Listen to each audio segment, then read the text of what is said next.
We're live. See, all right. Looks like we are live on Facebook.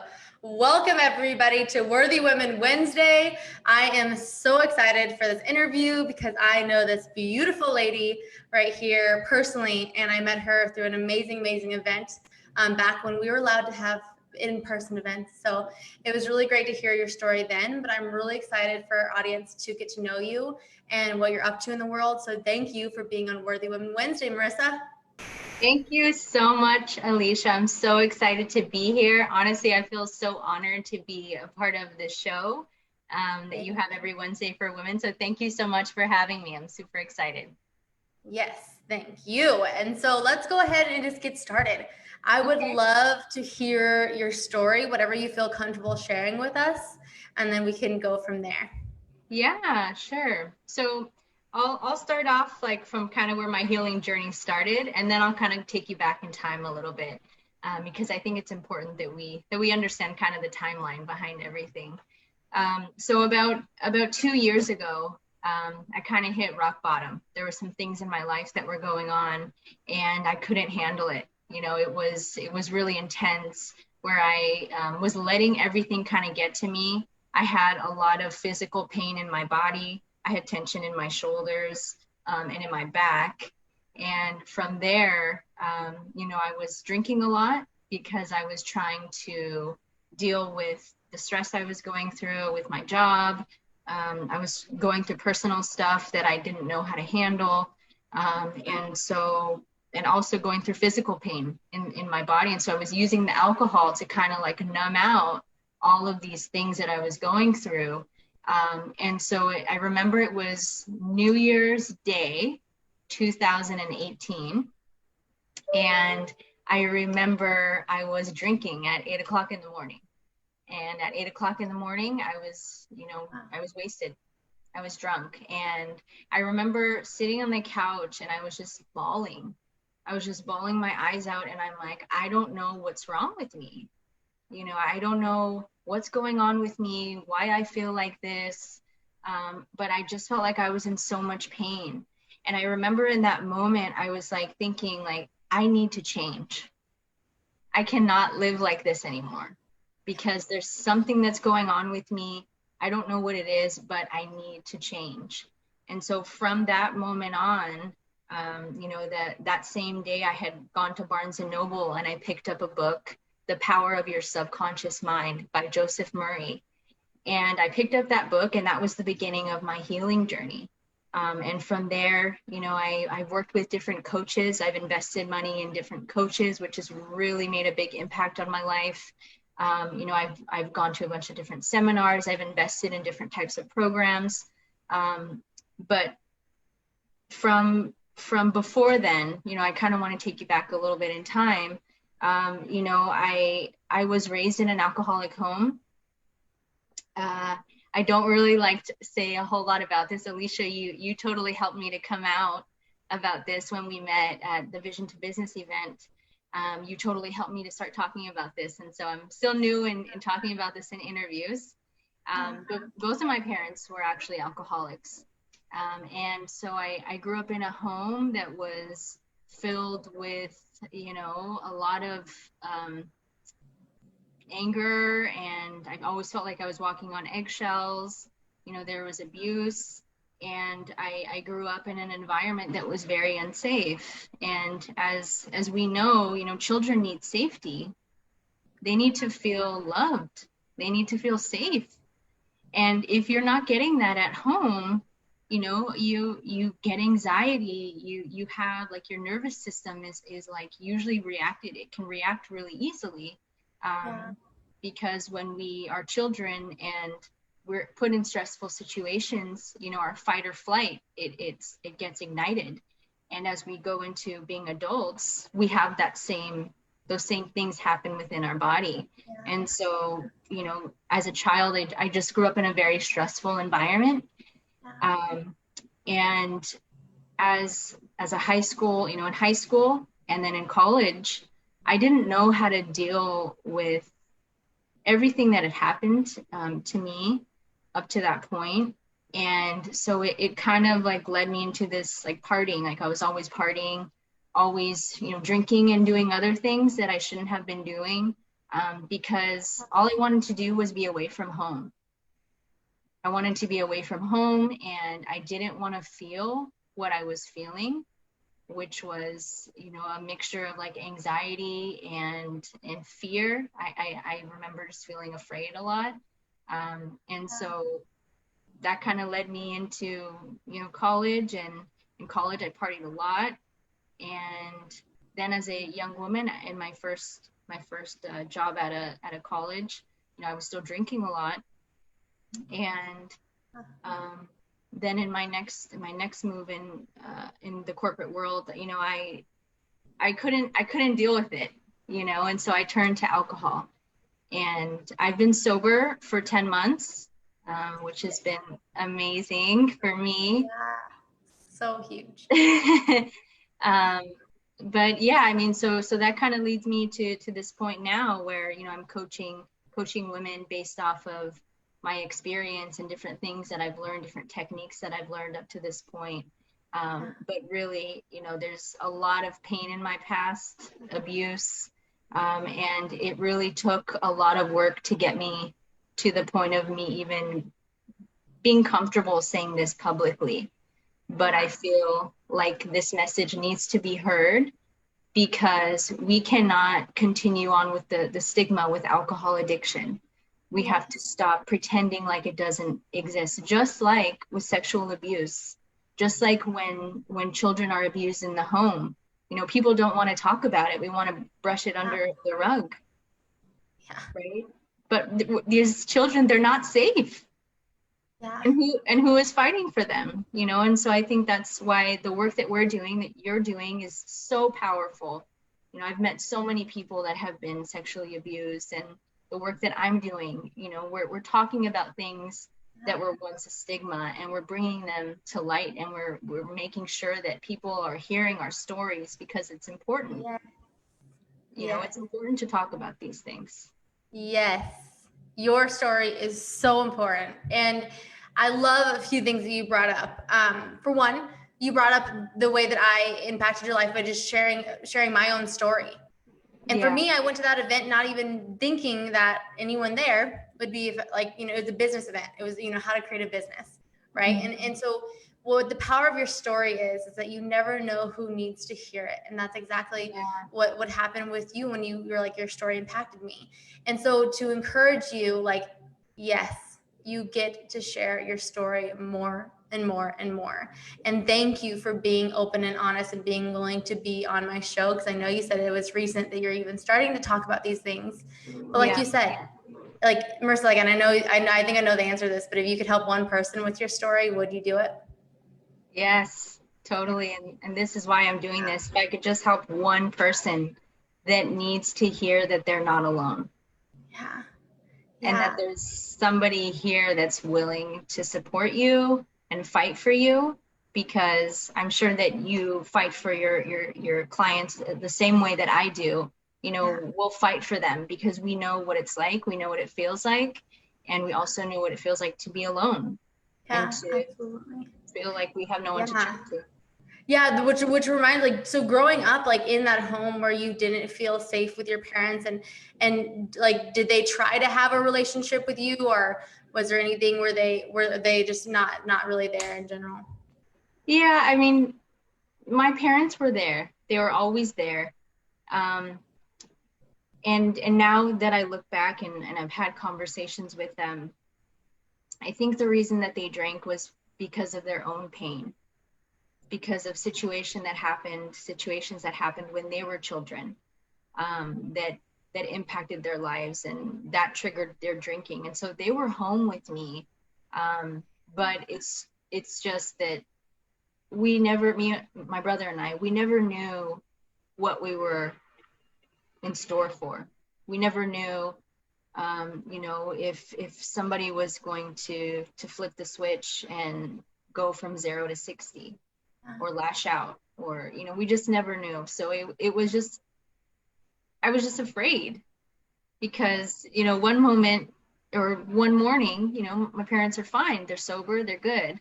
And then the nighttime comes and it's completely different. I'm like, I didn't know who the person was that was standing in front of me. And being a kid, you don't know how alcohol affects you. You've never drank before. Yeah, you're like, what is going on? Yeah. Yeah. And you think, oh, it's me. Like it's something that I did wrong. And that's what I would blame it on myself. You know, like why did I piss off mom or dad? You know, it's something that I'm a bad girl. I'm a bad girl and I pissed them off, and that's why they turned out, or that's why they're like this, you know. And so I think that was really heavy for me, you know, the shame and the guilt was really heavy for me as a little girl. Yeah. So you exactly, like you take it on as your job to support everyone. And most of us do. And especially going from abuse, it's like, well, I'm not okay. How can I help everyone else around me? Right. Yeah. And so you said you had your brother there for you, but was there someone else that you were able to talk to or get anything out? Or did you feel like you weren't able to talk to anybody during that time? Yeah, when I was a kid, I didn't talk about it. I mean, I think I know that I love my parents. I still love them so much, and I didn't want to get them in trouble. I didn't want to be taken away from them. You know, I have a big family, and so I had, you know, aunts that I would spend a lot of time with, and those were some of the happiest memories of my childhood was being with my mom's family, and being able to be a kid, you know, not having any responsibilities, not worrying about if I'm going to make somebody upset, just being a kid, being free. And I remember going to their houses and being away. And those are the moments that I can think back like, oh, okay, those are my happy times. Those are the times that I felt safe.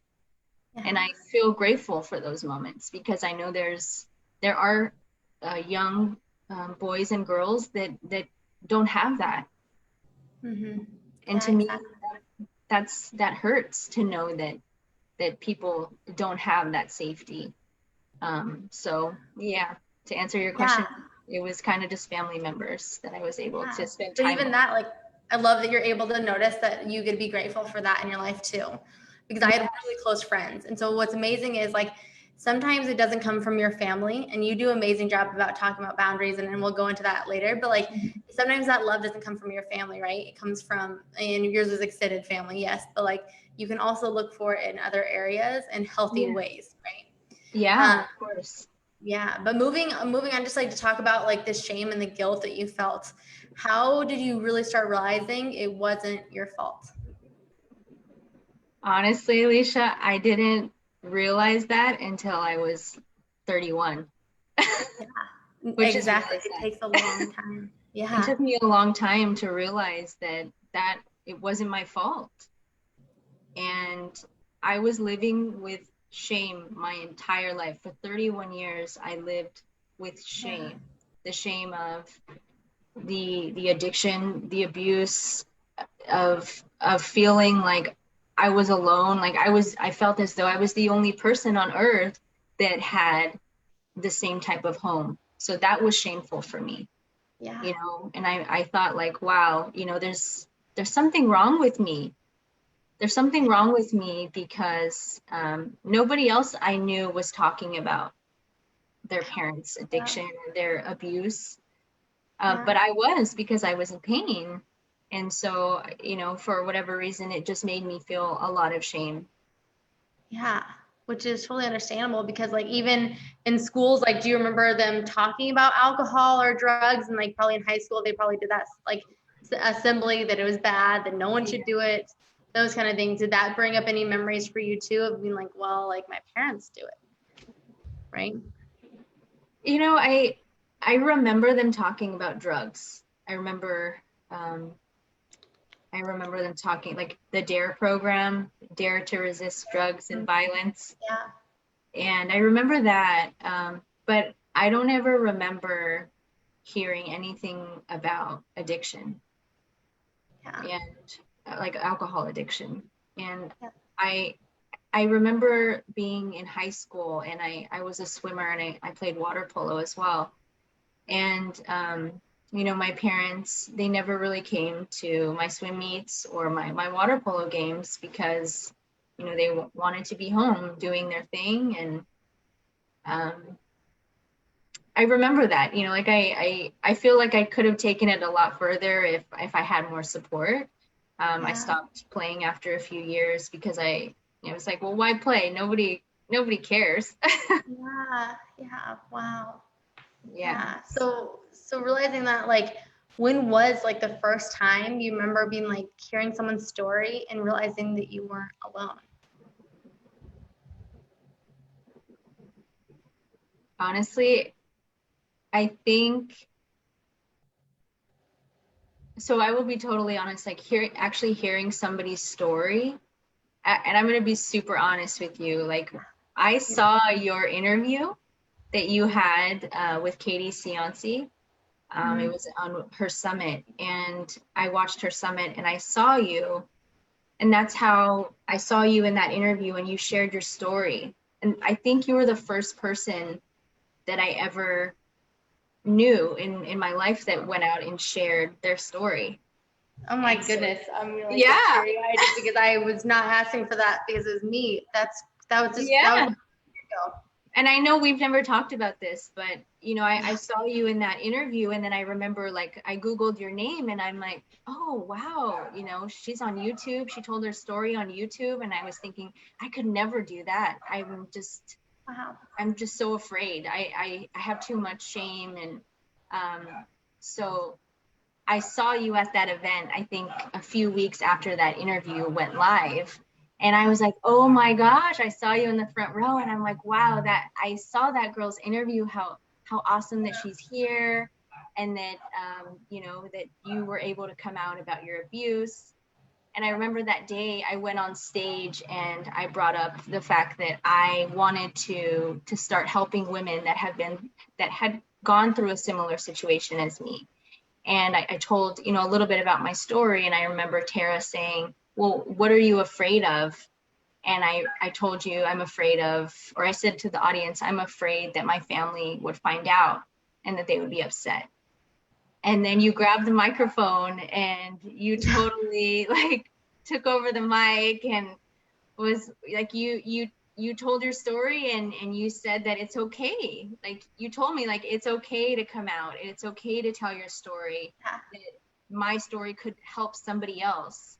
And I know that we met for a reason that day, because you empowering me helped me to come out and share. And I think there's so much power in being able to tell your story, and it's so healing to just say it. And even if just one person says, thank you for sharing, I've been through the same thing, and being able to connect with them on it, and not ask for anything, but just to be two human beings with a similar story, connecting with love, you know, it's so powerful, and it's so healing. And I really, I want to thank you so much for taking a stand for me that day, Alisha, because you really changed my life. And I know that I went there for a reason. Yeah. And that was to meet you.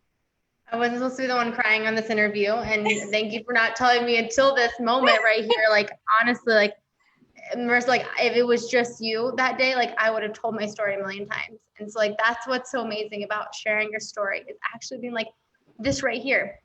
I would have never known that my story impacted you. I was like, yes, we connected. I hope that was supportive.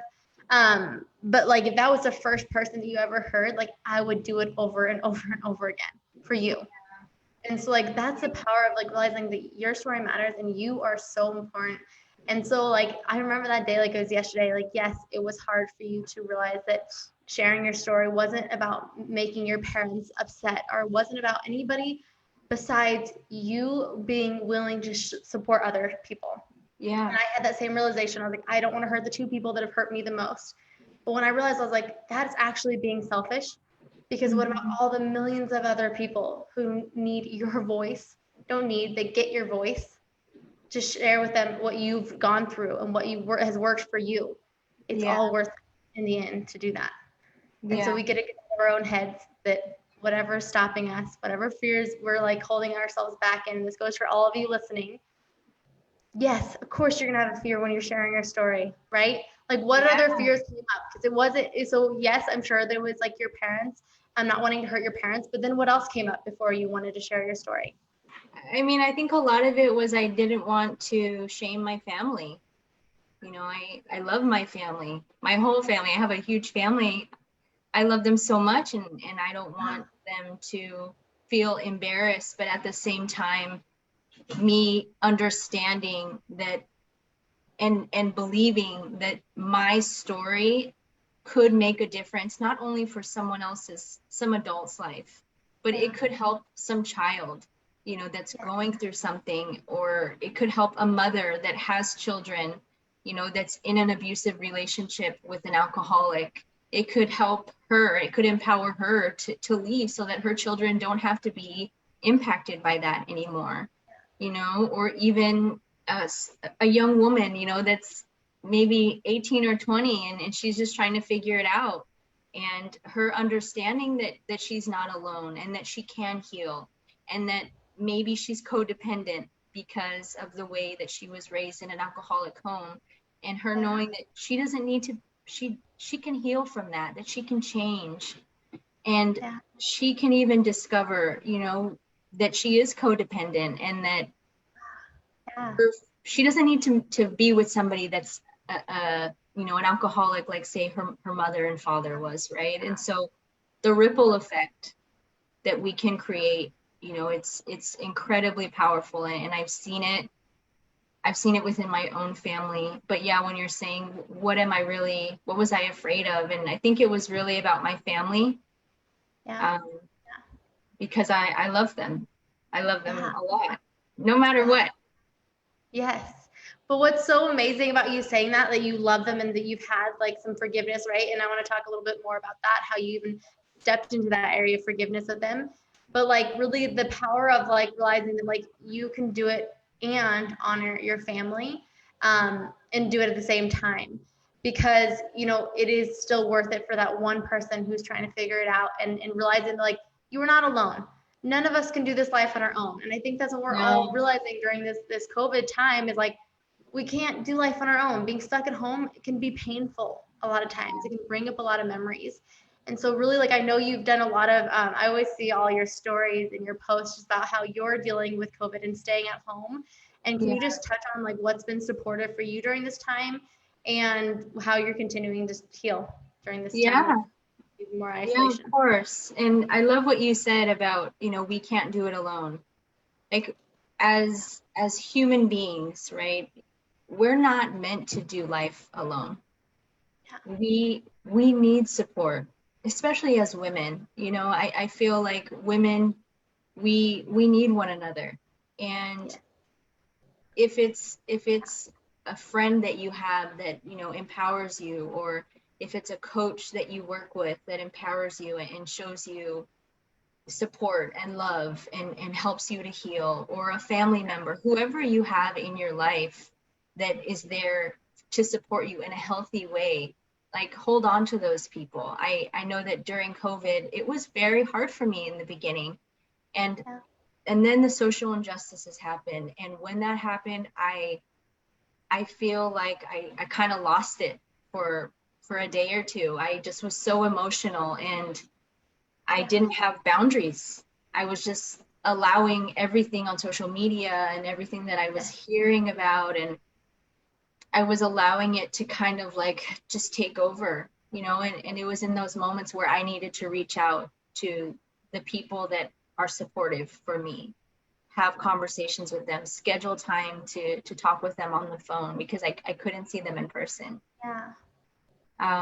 But yeah, I mean, again, like human beings, if you look back into ancient times, you know, when we were people that like would go into the forest and hunt, like we were in tribes, the women depended on one another for everything, right? And there are, even in Africa, they still do this, where the women, you know, they stick together, they support one another, and the sisterhood, that is so powerful, so incredibly powerful. So for me, it's been about the sisterhood. You know, I think at a young age, I grew up in a big family with a lot of women, and my family has just, my cousins, my aunts, they've just always been the people that I can fall back on. And that allowed me, like having that as a kid, you know, showed me how important the woman to woman relationship is. Yes. And So powerful. I really cherish it. Did you ever have anything like growing up where like you felt like competition between women, or I know that a lot of times like we judge ourselves compared to others, other women, and it's like, no, the reality is that we're all in this together. But did you have any of that growing up? You know, I never really felt that, just because I had so many women in my life that, I mean, there wasn't like a lot of backstabbing. It was just like we, within the family, it was like we knew that we needed each other. And so as a I think I remember in like junior high and high school, that's when like the confrontations with other girls would happen. But, you know, I never had any problem with anybody. There were things that would come my way, and people that would, you know, pick on me or try to start things with me. But I've always been like, why would we want to hurt each other? You know, why? I've always thought that too. I'm like, I don't understand that dynamic, but I know that it's there. And you get to get over that, because like you said, we are here together. There's no room for judgment, room for comparison. We all have our own healing journey. And so really, like, I want to go into your specific like healing journey, and just like maybe list off like 3 things that you do on either the daily basis, weekly basis, that supports you in continuing to heal. Because I would like to remind people, like, just because we're coaches does not mean that we don't have to take daily actionable steps to check on ourselves to see if we're doing okay and continue healing. Right? Yeah, for sure. I mean, totally. I mean, I have a morning routine where I meditate and I do yoga. I meditate every single day, no matter what, even if it's for 3 minutes a day. So usually it's from 3 to 10 minutes every day. That keeps my mind calm.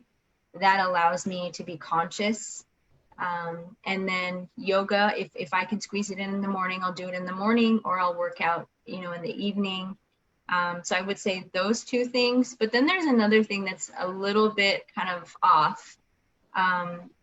But for me, it's been huge on my healing journey. And that is not, so on a day-to-day basis, we have situations where we're confronted with other people. Maybe we have disagreements.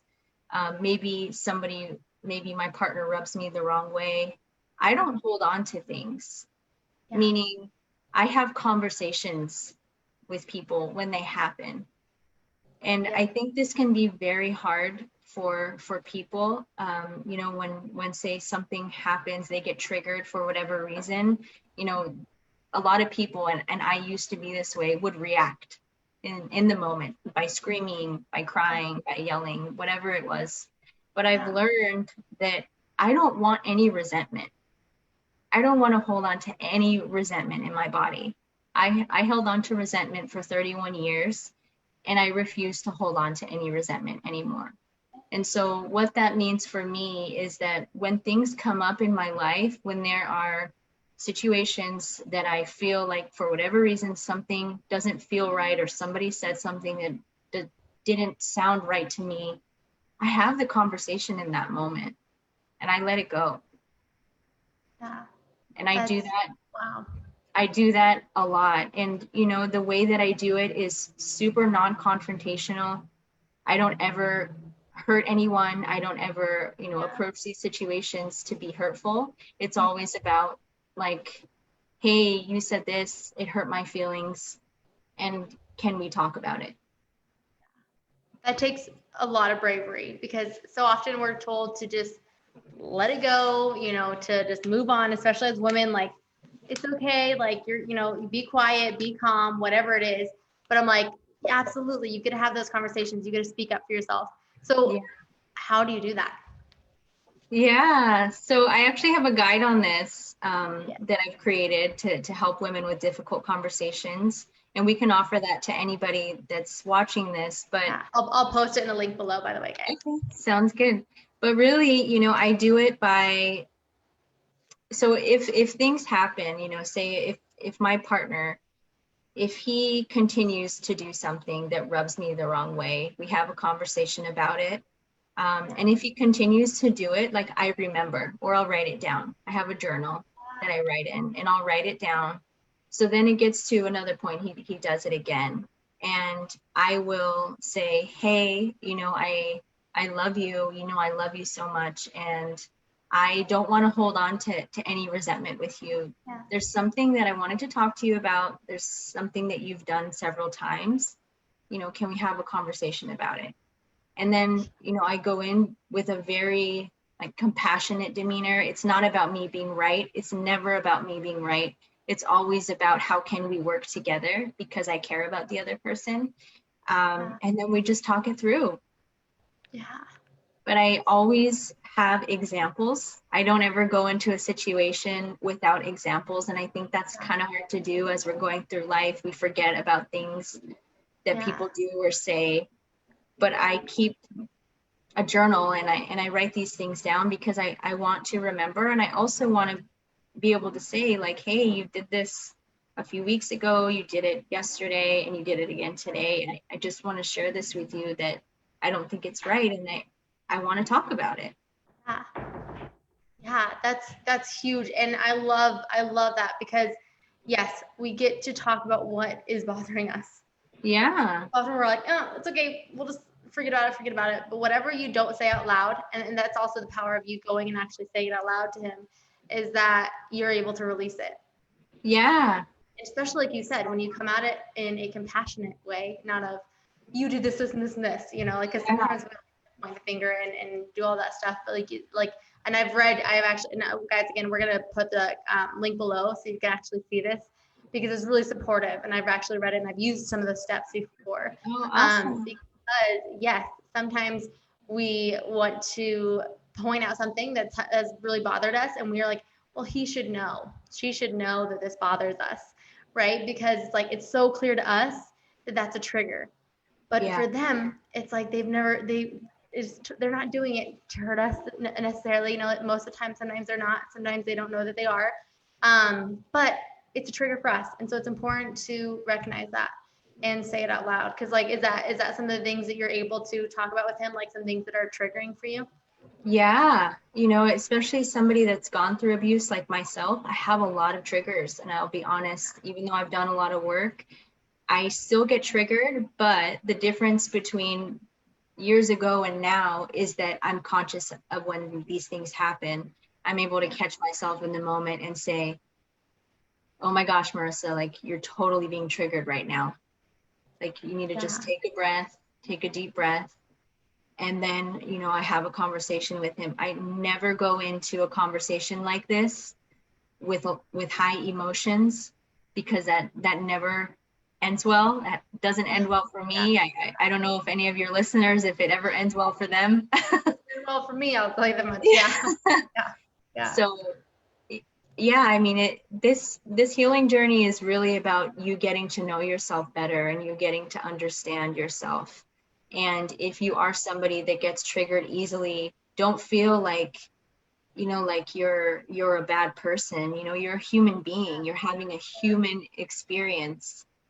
And we all go through these things. But what's important is that you're conscious of it. Yeah. Yeah. And like you said, you can most of the time you can learn from these triggers. Sometimes it's kind of a reminder of hey, this is a spot that still is hard for me to deal with and I get to work on it. And would you agree that sometimes thank goodness all these triggers didn't come at once. Sometimes I know people are well, why am I still having these? But the reality is if we had it all at once, we wouldn't be able to get up off the bathroom floor. It's a lot to have at once, but when they come up, it means that we're ready to deal with them. It means that we're ready to work through them. So I've been able to think of triggers as a positive thing in my life. Yeah. And that alone has helped them not come up as much because I realized it's a positive thing being able to work on myself and keep growing. Do you feel that way? Yeah, for sure. I mean, I see things also from a bigger view, what is the lesson here that my body is trying to teach me? Yeah. I believe that everything in our lives is a lesson. Yeah. And it's, if you can have that mindset where, you know, you're going through things and you see it from, you know, what am I supposed to learn here? What am I supposed to learn in this moment when my body is being triggered? If you can dig into that a little bit more, you know, you can see that that's a gift. This is a gift that you're getting, that you get to work through this and you get to move on. Move on from whatever it is that's triggering you. Yeah. And honestly, like, I don't know if this is the same for you, but I know for me, because of the abuse, I get triggered for a lot of weird things. Yeah. And sometimes I feel bad for my partner because I'll tell him, you know, like, hey, I'm sorry to say this, but this triggered me or this bothered me. And then this other thing, you know, did too. And I have a lot of things that come up. Yeah. But lucky for me, I have somebody that is willing to talk about it. Yeah. I was going to say, I was like, you do not get to feel bad for those because you're actually worth having somebody who can understand that those are just some things that you get to work through. Yeah. And to our audience right now, like, what would you say to your audience if someone doesn't understand that you're still working on your healing or has said it's so long ago, why are you still talking about it? What would you tell the audience? Oh, I know this one is a hard. is a hard one. Yeah. You know, I think what I would tell the audience, anybody that's listening to this message, you are worth having your needs met. You are worth it. No matter what you think about yourself, no matter what guilt or shame you're holding on to, no matter what you did in the past, or no matter what happened to you in the past, you are worth having your needs met, and you are worth having a partner that hears you out, that you can communicate with. And so if you're with somebody right now that maybe isn't open to it, you know, it's just like, is telling you like, oh, you're so annoying. Like, why do you keep bringing this up? Or, you know, has resistance to you being open about these things. I would say maybe rethink your situation, or can you get this person on board with going to see a therapist together, couples therapy? You know, if this person is worth it that much to you, then maybe it's time to think about how you two can begin your healing journey together. Yes. I love that answer because yes, like for one, you are worth it. Absolutely. For two, if this is something that you want to work on with this person, then yes, you get to have these hard conversations. Like you said, like it's about having these hard conversations. And if he still doesn't understand them, sometimes like, and this is not all cases because sometimes, you know, they're not willing to understand it and they're not willing to be there and support you through it. And in that case, it's really hard to be with someone like that because you are worth it. But at the same time, like sometimes and this goes for all of us in our healing journey, and I'm curious what you think about this, like sometimes we get angry with people's responses. You know, this says like for my mom said it takes two, and I'm sure you've heard things like that too, where, you know, it was your fault too, whatever it is. But maybe they haven't gone through it, and so they don't know how to react the way you need them to react. And so you also get to have grace for those people in your life. Have you noticed that too? Being like, okay, well, maybe they just don't understand it. Yeah, and I totally agree with that. Like, we get to have compassion for the people in our lives, no matter what they've done to us. You know, always understand that they have their own perspective. They did not come from the same place as we did. They have a different story. I see that we need to have more compassion. Definitely. I think that's really important. Yeah. And really, like it comes to the point where you get to be open and honest. Like, how did you work on being open and honest with your partner? How did you come to the conclusion that yes, you do get to have these conversations? Yeah. So I was actually in a program that was helping me through my healing.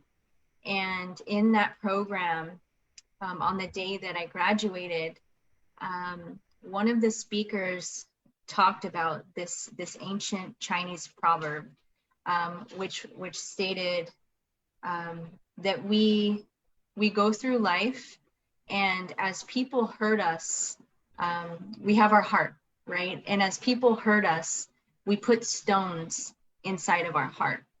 And if we keep holding on to these things that that hurt us. And if we don't let them go, they pile up in our heart.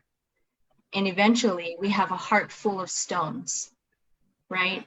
And the goal for you to be healing is to be able to release the stones in your heart and have no stones in your heart. So have no resentment that you're holding on to for anybody. And when I heard that, I just started bawling. Yeah. I just started bawling because I had so many stones in my heart. I was holding on to resentment for so many people in my life. Yeah.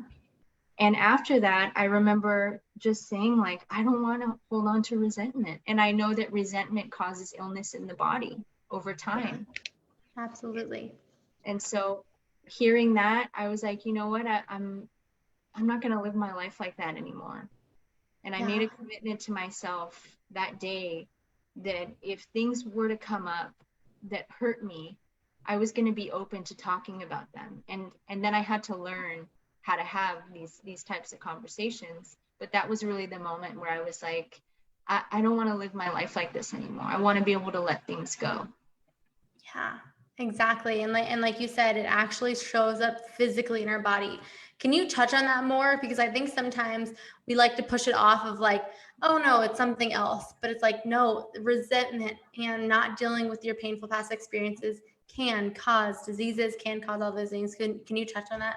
Yeah, so there's a few different things that I can touch on this. So before I really started my deep healing, I always had a lot of, as I mentioned, a lot of tension in my shoulder and in my back. And I never understood why. I would take medicine for it. You know, I started taking prescription medicine and I didn't like the way it made me feel.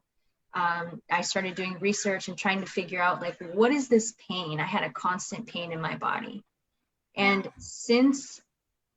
honestly, since I learned how to let go of things and not hold on to that tension in my body, I don't have pain anymore. I don't. The pain is gone. And, you know, I can't say exactly why, but I know that my pain is gone. And this is the pain that I had for a really long time. I thought it was just stress. You know, I thought it was me sitting in front of a computer at work all day. That's why this pain is there. But once I started this healing, like letting go of things, having these conversations, that pain is gone. And then another thing too that I want your audience to kind of think about a little bit is, I don't know if you've noticed, but when you get stressed out, if you can be aware when you're stressed, like of what you're feeling in your body, you know, you're holding on to the stress in your body. And a lot of the times it's stress from when you were a child. And there are certain times that I've gotten triggered in my life where I remember feeling the same sensation in my body or the same pain that I felt when I was a little girl.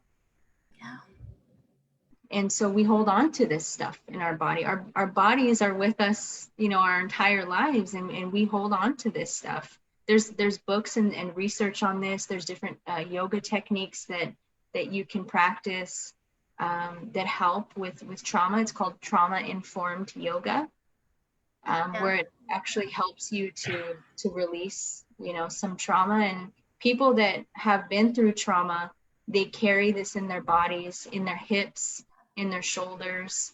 And sometimes when we've gone through so much, we lose the connection with our bodies. We lose the mind-body connection, and we disassociate. So through this yoga that I'm talking about, you can actually begin to be more connected again. Yeah, that's so huge, because I think that and I know I did this too. Like, I try to deny that it was like from the abuse. I'm like, no, it's because I'm stressed. No, it's because I had that tension too, and I gained a lot of weight.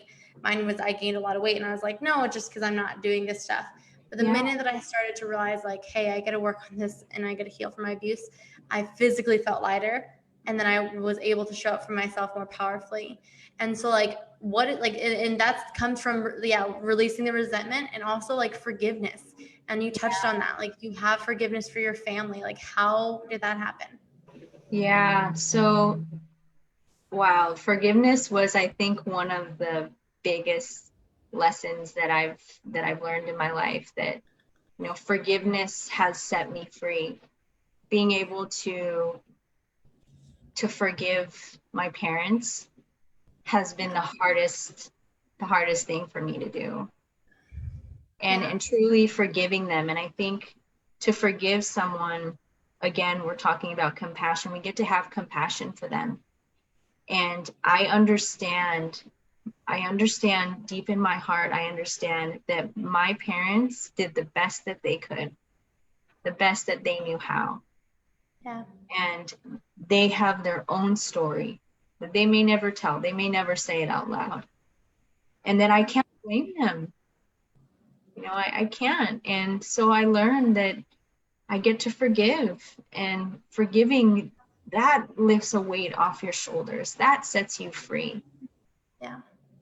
Not holding on to resentment, not holding on to, hating the person that abused you, because people do some really effed up things. They do. And we may never understand why, but we forgive not for them, but we forgive for ourselves.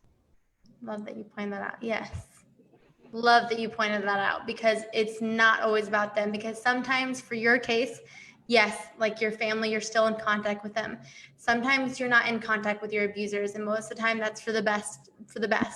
Yeah. But it's forgiveness for you, is what you just said, is so important, because sometimes we're like, well, they don't deserve it. But then that's having a hold over you, and whether you notice it or not, it's going to show up in your life some other way. Yeah. And really, like what we've been talking about here is breaking the chains of abuse and breaking the stigmas. You said this in the very beginning, but there is no other time besides now to break those chains. And so like, I want to just like create some urgency around what you do as a coach. So I want to hear more of what you do as a coach, and create the urgency of like, we don't get to push this off anymore.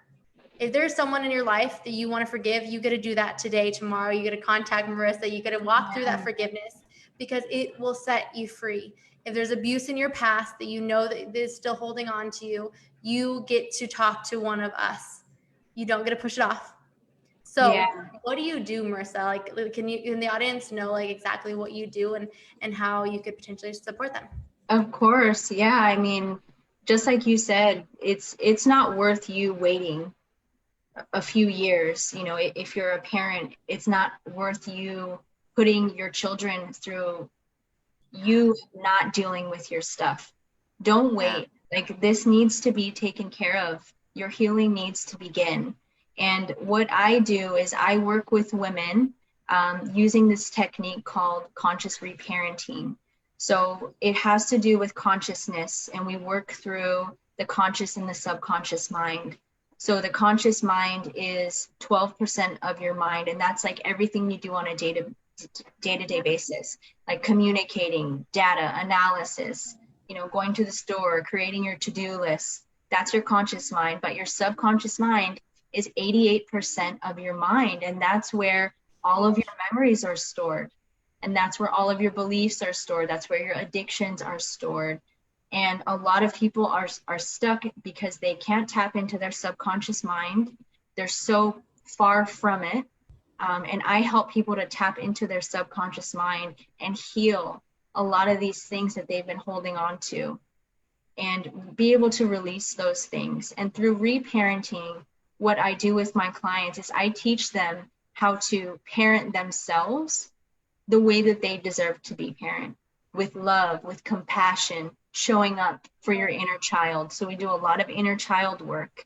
And for me, for many years, I was so disconnected from my inner child because I wanted to be corporate, and I wanted to be perfect, and I wanted to be professional. But my inner child is not that. I am fun, I am playful, I am silly. I am all of these things. I'm creative. I just want to dance and be loved. So we tap into that, and I help my clients to tap into that, to pull that side of you out. Stop caring so much about what other people say, and be authentic to yourself, right? And then be able to reparent yourself, to show up for yourself, to be able to follow through, on the things that you say that you're going to do. And really, I help women to just be more conscious overall of themselves, be in control of themselves. And we do that together.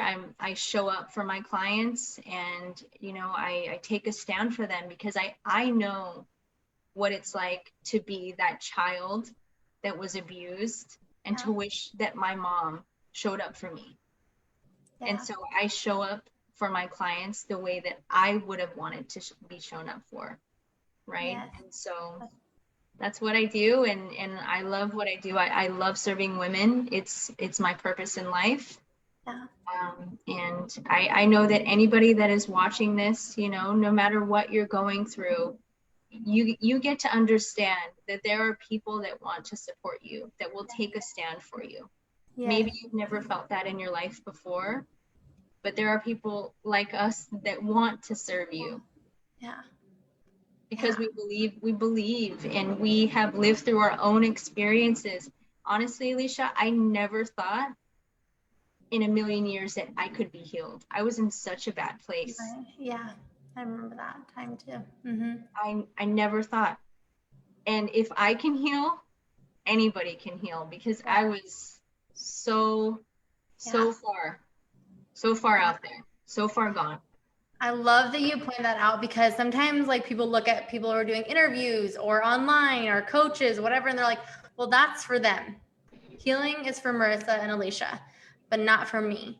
But I want to tell you guys, like, this is not that long ago that Marissa and I realized that we get to show up and share our story. But before then, we were just like you guys, realizing that like enough is enough, and that we had to make a change in our life. And so, yes, life is crazy right now. There's lots going on in the world, but this is also a time of freedom and healing if you choose it. And so if anything Marissa like said today spoke to you, you get to reach out to her. I'm going to put her information in the comments below. You don't get to push it off. You get to message her right away and just have a conversation with her, Marissa, right? Like people can get on the phone call with you and see if you're the best fit, right? Yeah, totally. And there's no pressure. You know, and even if we just connect on Instagram, and you just want advice through Instagram, I'm totally open, as I know that you are too. Like, we're here to support. And to your audience, if you're the kind of person where you just have this feeling, like you have this feeling like, I want to get started and I don't know how, reach out. Reach out, because that's your intuition telling you that it's time. There's something pulling you, like some type of string that's pulling you towards it. Listen to yourself. And honestly, if you're watching this interview, it's not by chance. You're here for a reason. You're here because you were supposed to hear this message the same way that I was supposed to watch Alisha's interview that day that changed my life. You're here for a reason. Isn't that crazy? So that, like, exactly, you are here for a reason. Sometimes we're like, oh, well, I heard this, like, and you have it in your gut and you like want to ignore it. You're like, no, that's not me. That's not me. But if it's you, you know, if you're sitting on your couch, you know, if you're on your phone and you don't want to get off that couch, but you know in your heart that it is actually time to find healing and freedom. And I want to encourage you that it is the right time. If you are still in pain from your past, it is the right time, because we cannot push it off any longer. And so you get to reach out to Marissa, and Marissa, thank you for sharing your story, because you are so powerful. And so I want to end on this note of just thinking about, what is your biggest contribution to the world? I love that question. So my biggest contribution, you know, I feel like my pain was for a reason. You know, I mentioned to you earlier that I never thought that I would be healed. I never thought that I could be healed because of how much pain I was in. And I hope this is the impact that I get to make over my lifetime, right? But I am taking a stand for women that have been impacted by alcohol addiction. This is my purpose. This is why I'm here. And that is why I went through that pain. so that I can take a stand for women, and so that I can teach women how to take a stand for themselves and how to take a stand for other women. Yes. I believe that we're all connected. Every single person, no matter how different we may be, we are connected in some way. And I'm here to serve women. I am here to support them through any type of abuse that they're going through. It doesn't even need to be addiction, but if you're holding on to something from your past and you want to learn how to let it go, I'm here for you. And I know that people that have been through abuse, once we can crack it, like our hearts open up so wide because we know what it feels like to suffer. Yeah. We know what it feels like. Exactly. And like once you like you crack it open and you're able to show up differently in this world. And to encourage you guys, Marissa took the time to work and heal on herself. And she takes every single morning to meditate, because yes, you get to check on yourself first, you get to go through your own healing, and then you get to show up for others. So thank you, Marissa, for showing up for others so powerfully. You impact my life every day. She has a lot of amazing free content on Instagram of just really amazing tools. Like we said, we're going to post her a worksheet. It's not a worksheet. Well, kind of. There's lots of amazing steps. It's like a worksheet. Down below to help you have these hard conversations with people around you. And thank you again, and have a good rest of your night. Thank you so much, Alisha. Take care, everyone. Of course. Bye. Bye.